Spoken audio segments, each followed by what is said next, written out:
రణబీర్ కపూర్ హీరోగా రామాయణ పేరుతో prestigious project రాబోతుంది. రామాయణం ఆధారంగా నితిన్ తివారీ రూపొందించే ఈ మూవీలో రణబీర్ రాముడిగా, సీతగా నేచురల్ బ్యూటీ సాయి పల్లవి నటిస్తున్నారు. కన్నడ స్టార్ యష్ కీలక పాత్ర చేస్తున్నారనే టాకు వినిపిస్తోంది. కథల ఎంపికలో కొత్తదనానికి, ప్రయోగాలకి సాయి పల్లవి పెద్దపీట వేస్తుంది.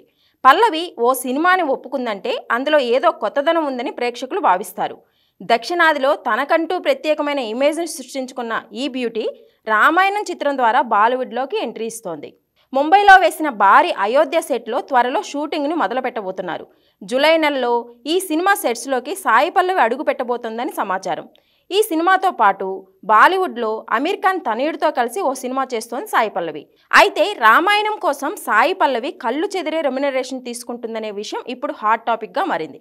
సాధారణంగా ఒక్కో సినిమాకు 2 కోట్ల రెమ్యునరేషన్ తీసుకునే పల్లవి 3 భాగాలుగా తీస్తున్న రామాయణ కోసం మాత్రం 10 నుంచి 15 కోట్ల వరకు తీసుకుంటుందని టాక్. ఒకవేళ ఇదే నిజమైతే మాత్రం నయనతారని దాటేసి రికార్డు సృష్టించినట్లే. సీత పాత్రకు ఉన్న ప్రాధాన్యం దృష్ట్యా తన పారితోషికాన్ని సాయి పల్లవి అమాంతం పెంచేసిందని అంటున్నారు.